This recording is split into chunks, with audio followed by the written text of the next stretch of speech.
Before we can start with any operations on fractions, it's very important that we know what's the difference between, or what is the different way that we can write fractions. Right, the first one that we probably all know is a proper fraction. Now with a proper fraction,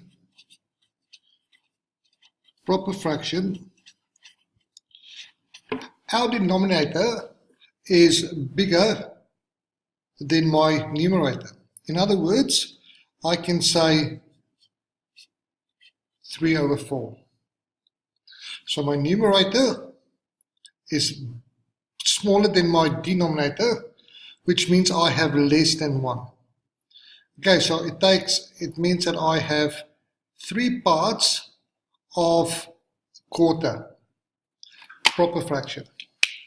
A second one that we can look at is improper fraction.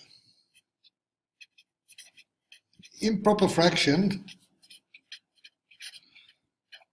is where the numerator is bigger than the denominator, which means that we have more than 1. In other words, if I had 5/3, what does it mean? 5/3 means that we have a fraction that is bigger than 1. Now 3/4, if you do that in a calculator, you'll get a number of 0.75. It means it's only part of a whole. This is more than a whole. That's improper fraction. An improper fraction we can write in as a mixed number. So a mixed number is a number that contains whole numbers and proper fractions. So that can be something like 2 1/3. Now, most of the time, the easiest way to do this is by using, to change to improper fractions to do our calculations. So you need to know how to jump in between that, between an improper fraction and a mixed number. The other hint that I can give you is, if they give you a question as an improper fraction, you can leave the answer in an improper fraction. If they give you a mixed number in the question, then you can leave the answer as a mixed number.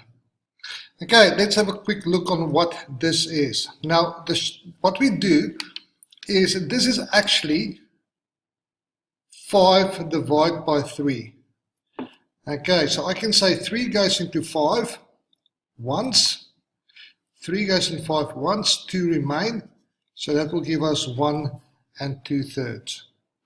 That is how you go from an improper fraction. You say 3 divided into 5 once, and the remainder is 2/3. Okay, how do I go from a mixed number to an improper fraction?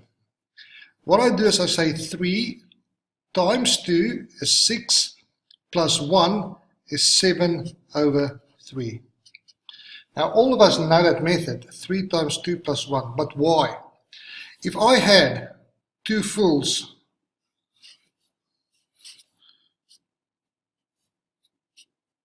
okay, I have 1/3, 2/3, 3/3, that's 1.